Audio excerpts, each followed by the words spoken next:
Hello, everybody, and welcome back to Almost Game Day. Again, each week we try something new. So right now, we're going to start with everybody's saying resident Heat fan. I don't know, I'm assuming there's other Heat fans, but it's just fun to ridicule this kid. So we're bringing on Ross Bernstein. Ross, game 2 tonight, bud. Are you excited? How are you feeling, man? I'm not feeling great.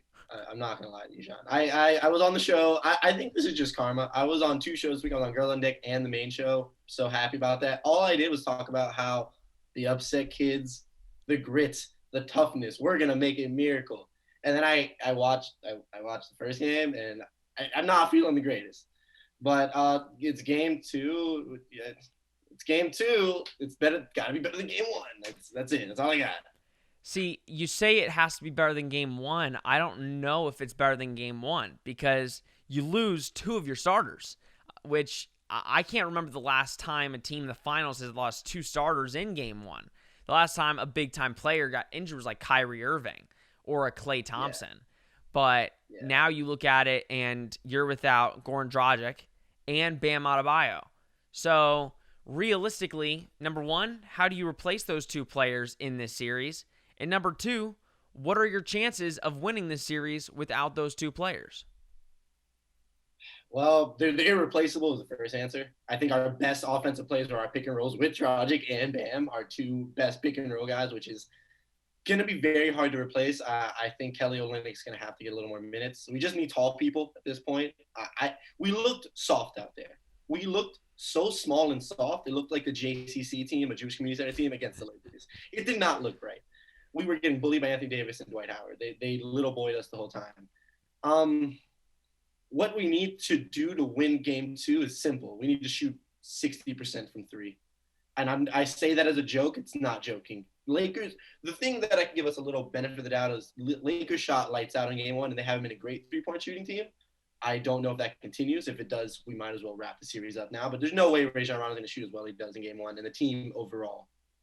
So that being said, Tyler Hero and Duncan Robinson. Tyler Hero had the nerves. He's still a 20-year-old kid at the end of the day, playing against he's watched LeBron James since he grew up. We need knockdown shooters. We just need to play tough. I know that's not really a stat, but we just need maybe Myers Leonard gets some minutes tonight just because he's tall. There's no other reason, but we just need a bully out there. We look like little boys. We just do. Do you think, because I think everybody's going to be talking about the whole Kobe Bryant aspect that looms over this series. In my opinion, it is the worst thing that the Miami Heat can deal with right now because the Lakers, like you said, it just looks like they are the big brother and Miami is the little brother. So do you think the reason the Lakers are playing with all of this toughness, I get it's the finals and I get they're playing with an extra chip, but do you think, because the Lakers looked incredible in game 1. Like, they looked like they couldn't be stopped. Anything the Heat threw at them, they couldn't do anything to stop it. So, do you think the Lakers are playing with an extra person on their shoulder, with that person being Kobe on their minds? Yeah, 100%. I think either way, they're going to show up. I don't know where I heard this yesterday, but they say it seems like the Lakers going from 98% effort to 110% effort. They're right. They're still going to try. This is still the NBA Finals. Still LeBron James we're talking about. But that little bit of like, damn, we're gonna lose. Like, we're really gonna lose this during the season where Kobe passed away, and I'm wearing purple and gold, or whatever. Or they got the patch on them. I mean, that's so much pressure on you, and so much like I need to win. How could you go out there and lose? So that's not helping the Heat at all. Nothing's helping the Heat. There's nothing going right in the Heat's direction except the fact that we have the better coach, and maybe Eric Spoelstra got to rally the troops. Jimmy Butler's got to rally the troops. Udonis Haslem, I guess, is rallying the troops. That's what his contract might as well say for rallying the troops because he's not doing anything on the court. But yeah, no, the Lakers got another chip on their shoulder, and they're the superior team in every way so far. So yeah, no, it's not the best day for me. It's bad, to be honest. Hasn't Udonis Haslem been on the Heat for like 50 years? I think I want to say it's year 17. I could be wrong about that. It seems like he's literally been on the Heat for my entire life. He's from Miami originally. He's Miami born and bred. Yeah, he's not going anywhere. He's going to keep signing his contract because we can't get rid of him. So. Yep, and he's just going to sit on the bench. Yep. Yep. So, honestly, you look at the series. Game 2 tonight. I have the Lakers. Unfortunately, I assumed it was going to be, a 5-game series. Now, I don't want to disappoint you, Ross. I don't think the Heat can win a game. I think the Lakers, after watching last night, like you did say, they shot lights out from 3. But the way that the Lakers are playing the Heat is something that all the other Eastern Conference teams did not play the Heat like the Lakers are playing them right now. It's a bully ball mentality. It's a, we don't care who you are nothing to us. It almost looks like LeBron looks at the Heat as kind of like a bunch of like misfits that don't really mesh well together. They just go out and play bully ball. And LeBron says, I'm going to play more of the bully type than you are to me. So who do you see winning game 2? Do you think the Heat have a shot tonight? Or do you think the series is pretty much over for the Heat, even though it was a good run? Well, another thing I'll add to that is the fact that our 2-3 defense should not have worked that well against these either conference teams. It's kind of a shame that they did. LeBron James picked it apart. Frank Vogel picked it apart. It doesn't work. No offense to whoever came up with that Eric Spoelstra, whoever assistant coach. They picked that apart, which is a big reason. Do you want facts or feelings, Sean? Just tell me what you want, because I can give you facts or feelings. If I give you feelings, you know my answer. Yeah, Ross, I know your feelings. I know your feelings. Any sports fan has feelings. Factually speaking, the Lakers should win this game. Will I say they will? No, because my friends watch the show. They watch me, and they would never let me live it down. They should win this game. We don't have our 2 out of our 3 best players, in my opinion. We don't have our best pick and roll guys. We don't have the only man that could guard Anthony Davis. The Lakers should win this game, but I am picking the Miami Heat for one reason and one reason only. I'm from Miami. It's feelings, guys. It's the feelings. Feelings. I could give you no facts except for I'm from Miami and I have a Heat fan. I have a Dwayne Wade poster about 5 feet away from me. So, yeah, but realistically, the Lakers should dominate this game and dominate the series. We should not win a game. There's no reason we should, but we will. Well, listen, I don't fault Eric Spoelstra for going to that 2-3 defense. If you look at the mismatch that you guys have on this team, Jimmy Butler can't guard LeBron James. I'm sorry, but he got bullied against LeBron all night in game 1. Then you look at who is going to guard Anthony Davis. If that's Myers Leonard, have a night, Myers, because that's going to be rough for you. Bam even struggled at times on Anthony Davis if they got switched. So I don't fault Eric Spoelstra for doing the 2-3, but I assume they're going to try to go man tonight, and I don't know how that's going to work out when you got Tyler Hero, Duncan Robinson, who, again, no disrespect, just are shooters for the most part and are young. I don't know if they're going to be able to guard a guy like a Rondo or a Pope or, or a Kuzma. You know what I mean? Yeah. But it'll be interesting. I'm excited to watch. If the Lakers blow the doors off on the Heat tonight, then it's not looking good, buddy. So we can knock it down 2-0. This is we got to take this game very seriously. Jimmy Butler said he said it multiple times. We need to play perfect to win. Now you need to play perfecter. That's not a word, but it's how I feel. You've lost our best 2 offensive weapons besides Jimmy Butler. Did Jimmy Butler actually say perfecter? No, I said perfecter. Okay. Jimmy Butler's too smart to say that. I'm perfecter. Because he said perfect, I'm saying perfecter. I was about to say, Jimmy Butler's mine. I don't know. I was about to say something. He probably feels that way. He can't say it. I'll say it for him. But, yeah, listen, we got to shoot lights out. I don't know who's going to guard Anthony Davis now. If Bam couldn't do it, and he's our best big man and best defender besides Jimmy. We will, like every show, the sports show ends, I guess we'll see tonight because we don't really know. There you go. Great segue, Ross. That's what a good host does, is a good segue. All right. Thank you, Ross, for coming on. I really appreciate it. Up next, I'm giving you my touchdown picks of the week, and Okelo Pena joins me to talk about some of those games as well. So stay tuned. All right, everybody, welcome back to Almost Game Day. Right now, we have my weekly touchdown picks of the week. Last week, I don't want to flatter myself here, but I had a pretty good week. 10-4 to bring my record to 29-13. Listen, if you listen to me, you either make money or you're getting reliable information. So with your friends, if you're with your buddies, you can pretty much say who's going to win the game and cover the spread. That's all I'm saying. So 10-4 last week, 29-13 on the year. We've got another 7 games on the slate. It stinks because I really wanted to tell you the Titans Steelers. I talked about it on Just Winning. Unfortunately, I don't know what's going on with the Titans. We'll talk about that with Okelo, but that's a whole other ordeal we'll get into. But let's get right into it. First game on the slate that I want to talk about, Bills, Raiders. Unfortunately for me, the Raiders have so many injuries. I can't keep up. It seems like 1 second that they're healthy, the next second, every one of the people in their secondary is out. You had Jonathan Abrams out last year.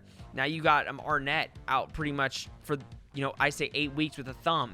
Now you look at Josh Jacobs. I was looking at him in the game against New England, and every time he comes off the field, he looks like he's hurting. They don't have Henry Ruggs. So I'm going to go the Bills to win and cover. The Bills didn't deserve to win that game last week. I did pick the Rams, as you know. That's one of the games I did lose. I picked the Rams to win and to cover. Unfortunately, the Bills got copped out by a pass interference penalty at the end of the game. The Bills look like listen, the Bills look really good. There's no question. But when you put up 28 points in the first half, and then you don't put up another 7 until 14 seconds left in the game, there's still some kinks to be worked out there. I do think the Bills win, and I do think they cover because the Raiders are just hobbled with injuries. All right, Buccaneers, Chargers. This game, I hate. I absolutely hate it. Don't know why. I hate it. I do think the Bucs win this game. The Bucs just look like they're in a groove right now. Chris Godwin is out of this game with a hamstring. He's kind of been riddled. He had the concussion. Now he has the hamstring. I think the Chargers have a chance to cover the +7. They got humiliated against the Panthers.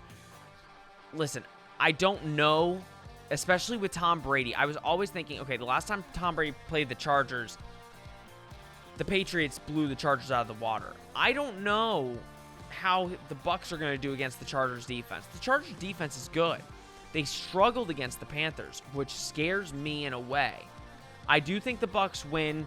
If you're going to place bets or if you're going to talk with people, I would say that the Bucs are going to win. I wouldn't be so confident in taking the Chargers +7. I might even change that on Sunday, but I'm saying it on the show, so that's what I have to go with. Chargers, I think, will cover.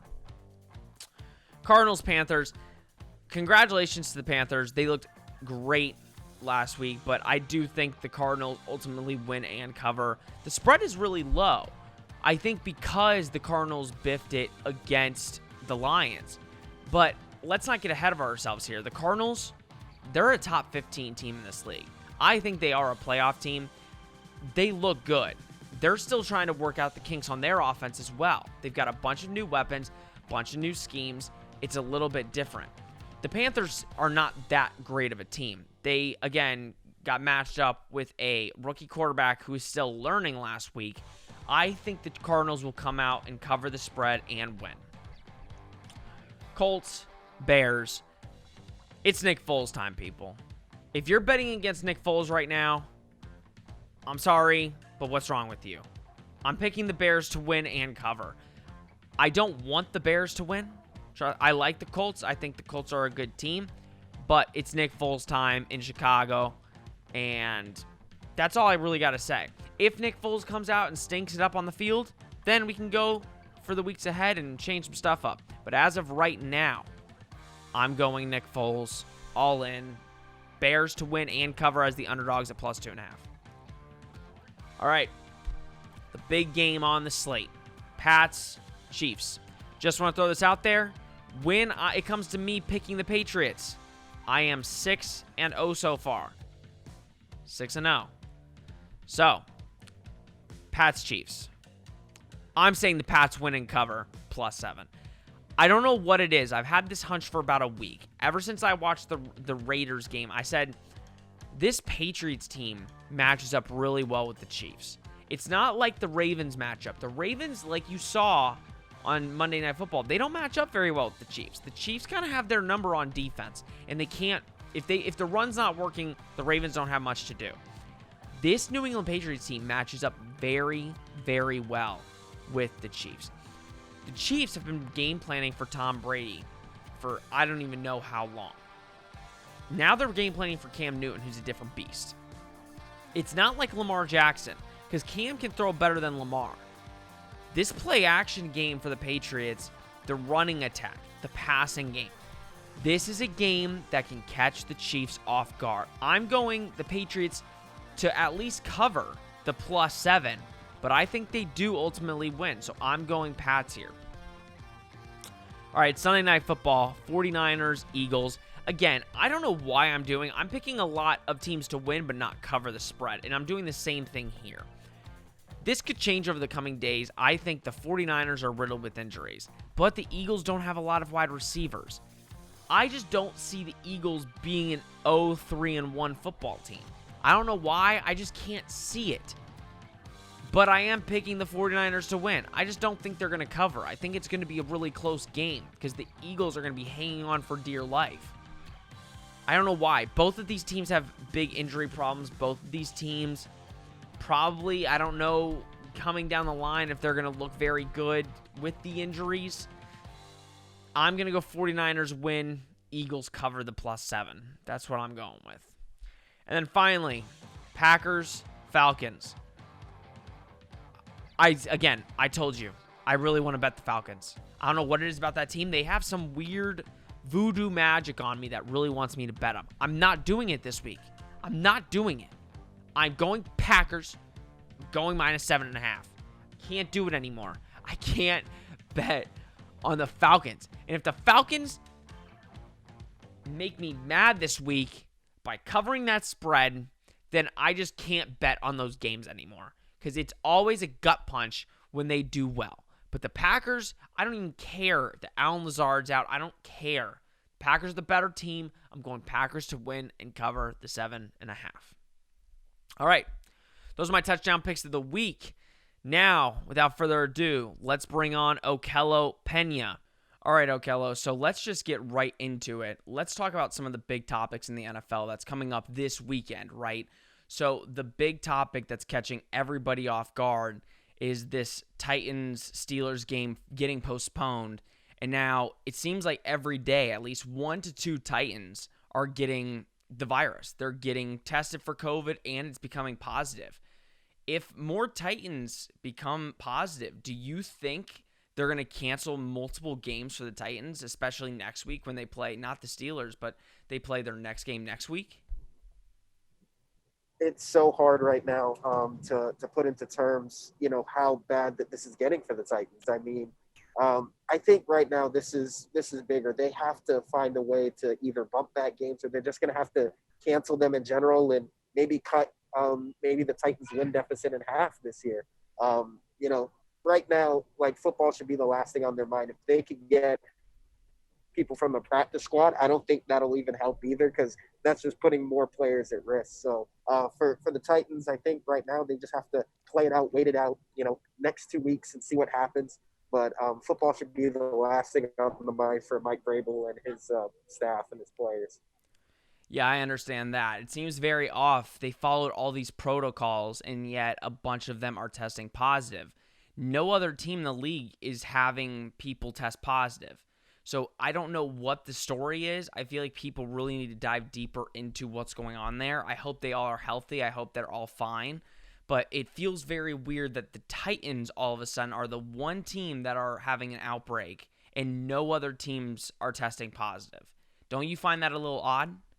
Yeah, I don't know if it's something in downtown Nashville that's getting them caught. You would think, like, in terms of hotbed areas like cities like Houston, or even where I'm from in Fort Lauderdale, the Dolphins. I'm really surprised about it. So it's just a matter of making sure that, of course, they stay safe, but also they just maybe have to do something, maybe not go out to downtown Nashville, even though things might be opening up. Better to just be at home and just be safe for game day. All right, let's talk about some of the games on the slate. The one that everybody's talking about, Patriots, Chiefs. I just gave my prediction. I personally think the Patriots will win this game. I think they do have a shot. This is a team that last week and the week before has proven that they can win at two ways of the football. They can run it and they can pass it. Listen, I like the Baltimore Ravens. Don't get me wrong, they're a 13-3 football team.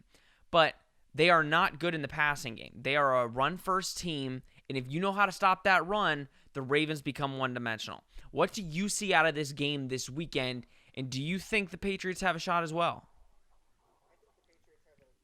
I think the Patriots have a good shot of anybody to really dethrone the Kansas City Chiefs. And it's weird that I talk so highly of New England. I know this, Sean. You know this. I'm kind of anti-Bill Belichick, but I look at this Patriots team. I mean, this is as strong as a defensive team that Patrick Mahomes has probably faced. And, Bill Belichick has had success, even though Patrick Mahomes has had his way at some point. But I think you have Cam Newton, who's been playing absolutely insane. The problem is, though, is that they're going to head to Arrowhead in this matchup. So there's caution for concern. But, the way that the Patriots are playing right now, I could see them pull off the upset. It wouldn't surprise me, but, it would just be a question of, can the Patriots defense do what they've done and be able to neutralize Patrick Mahomes? Because the only way you get him off the field is clock management and making sure that you try to pressure him. And even if you pressure him, you already know he's as good on his feet. So it's all about just neutralizing him, keeping him off, because Monday night they were 10 for 13 on third downs. They have to win the third down game. That's a very vital game because you get Patrick Mahomes backed up, he'll just find a way to sling it down the field. So I'm going to say that the Patriots have a good chance. It could be a tight game. I'm just looking forward to see, because this is the first time we see Cam Newton versus Patrick Mahomes. So I'm just ready to get my it's popcorn. definitely going to be an exciting game. I think this is the game on the slate that everybody wants to see. I don't know why it's not on Sunday Night Football. Maybe because they just didn't want to give the Patriots two Sunday Night Football slots in the first 4 weeks. But you look at the slate of games, and this is the one that everybody's looking at. And like you said, right, if you can't stop Patrick Mahomes, there's a problem. But every time Bill Belichick has played Patrick Mahomes, there's been a moment, especially you look to last year or the year before that, where Patrick Mahomes has a really bad 2 quarters. Like a really bad 2 quarters. He doesn't look like Patrick Mahomes. He finds his footing at some point. But last year, if you look at the game, the Pats should have won that game without them calling that N'Keal Harry touchdown back, because they said he stepped out when clearly he got a touchdown. That was the Pats game to win, and they lost it. So really, when you look at the Belichick Chiefs era, or where they're playing with Patrick Mahomes, the Patriots have won every time. So when we look at that and we say, the Patriots need to pull out a victory and they need to upset these guys in the Chiefs, if you stop Patrick Mahomes and you neutralize Patrick Mahomes, you will be fine. All right, let's go into the next game. So we have Packers-Falcons on the slate. What are you seeing from this game specifically that will will entice you to watch? The Packers are my Super Bowl prediction, and I know the Falcons, they're 0-3. Dan Quinn's on that hot seat. What are you seeing from this game that will entice you to watch? That's a pretty good question, Sean. Because you look at the Falcons, really they're playing good. They're really a slightly different 0-3 team, because they could have won some games. Their defense is not that good compared to the Packers defense, who's been a top 10 defense. Mike Pettin has done a great job. I think the one thing that's enticing me to watch this game in Lambeau is just the passing shootout that I'm going to see. And I'm enticed to see now how Aaron Rodgers is going to do, because Alan Lazard is out now with his core muscle strain. So I need to see, okay, Aaron Rodgers keeps running low on weapons. Is he going to have Devontae Adams back on Monday night?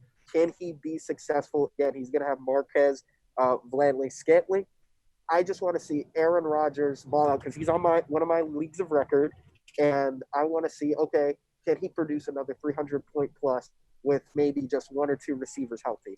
I think that's what's enticing me to see, because we all know Aaron Rodgers, he can do it all. He can ball out. You can give him a 10th grade sophomore out of my high school, and he'll turn him into a 100-yard receiver. So I'm just interested to see who maybe steps up for Green Bay in the receiving in their rotation, as well as how can Aaron Rodgers continue to be the bad man that he's been on his MVP candidacy. It's going to be an exciting weekend. Even though the Steelers and Titans aren't playing, there's many more games on the slate that will entice you to watch. Well, guys, that has been it for Almost Game Day. Thank you for tuning in. Like always, follow me on Twitter. Follow HTF on Twitter. Do all that stuff. And come on back next week. We've got more guests, more things to talk about. And come back, please. We like having you. I thank my guests, Ross, Okelo, everybody that watches. This has been Almost Game Day, and it is Almost Game Day. Enjoy the games, guys.